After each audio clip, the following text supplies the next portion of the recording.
ইসলামী জনতার যে তৃণমূলের সবচেয়ে কার্যকর শক্তি আমাদের ইবতেদায়ী মাদ্রাসার শ্রদ্ধেয় শিক্ষকদের সাথে আপনারা প্রতারণা করবেন।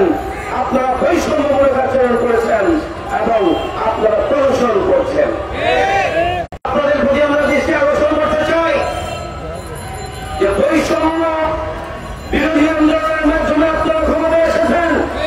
আমার মনে হয় ইবতেদায়ী মাদ্রাসার প্রতি যে বৈষম্য করা হয়েছে, বাংলাদেশের আর কোন সেক্টরের প্রতি এই বৈষম্য করা হয়। সুতরাং বাংলাদেশের বৈষম্য দূর করে পাঁচই আগস্টের আন্দোলনের চেতনাকে ধারণ করে যদি কোনো কাজ করতে হয়, পদক্ষেপ নিতে হয়, সবার আগে ইবতেদায়ী মাদ্রাসার শিক্ষকদের সাথে বসে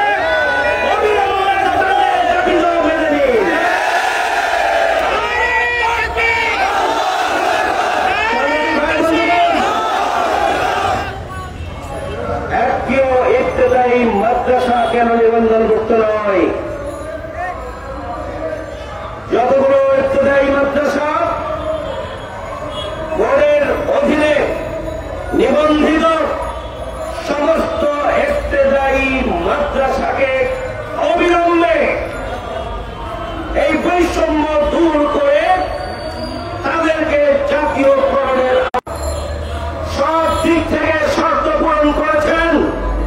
কিন্তু এই হাসিনা সরকার ষড়যন্ত্রমূলক ভাবে ইসলামী চেতনার বিকাশকে রুদ্ধ করে দেওয়ার জন্য এবং ধর্মনিরপেক্ষ রাষ্ট্র প্রতিষ্ঠার জন্য ইবতেদায়ী মাদ্রাসাগুলোকে বোর্ডে নিবন্ধন করার যে বন্ধ করে রেখেছেন, সেই বন্ধ দরজা ওপেন করে দিয়ে শর্ত পূরণ সাপেক্ষে তাদেরকে বোর্ডের রেজিস্ট্রেশন দেওয়ার পদক্ষেপ গ্রহণ করতে হবে।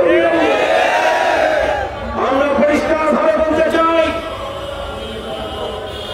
প্রাইমারি স্কুল এবং মাদ্রাসাগুলোতে যে উপবৃত্তির ব্যবস্থা ছিল, কোন কারণে হাসিনা সেই উপবৃত্তি বন্ধ করেছেন আমরা জানি। কারণ আপনারা ধর্মীয় বিকাশের পথ রুদ্ধ করতে চেয়েছিলেন, তাই এই চরম বৈষম্যমূলক আচরণ অবিলম্বে তাদের উপবৃত্তির ব্যবস্থার ঘোষণা দিতে হবে বর্তমানকালীন সরকারকে।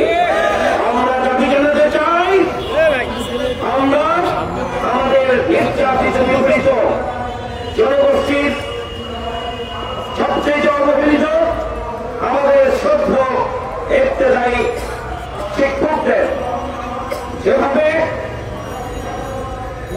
একটা নিপীড়নমূলক অবস্থার মধ্যে এতদিন তাদেরকে কষ্ট দেওয়া হয়েছে, আমি মনে করি আমাদের এই শিক্ষকদেরকে শুধুমাত্র এখন থেকে তাদের বৈষম্য দূরীকরণ নয়, পিছনের ক্ষতিপূরণ প্রতিটি পরিবারকে দিতে হবে।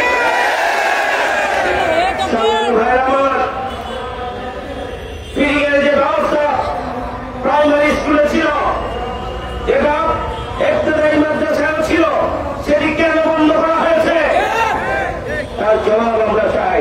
আমার কাছে মনে হয়েছে ইবতেদায়ী মাদ্রাসার প্রতি যে জুলুম করা হয়েছে, যে নিপীড়ন করা হয়েছে, যে তাদেরকে তাদের উপরে যে স্টিম রোলার চালানো হয়েছে, প্রতিটি মুহূর্তে তারা এমন ভাবে নিপীড়িত হয়েছেন, অস্তিত্বের সংকটে যেভাবে ভোগেছে, আমার মনে হয় তাদের দোয়ার গজবেই এই হাসিনাকে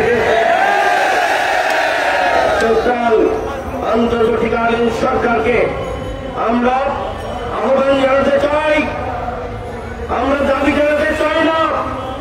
কারণ আমরা জানি যে দাবির চাপে আপনারা জর্জরিত, তবে অবহেলিত জনগোষ্ঠীর অংশ এদেশের আদালত, আলেমদের স্তর, যারা আলেম তৈরির জন্য কারখানা, সেই কারখানা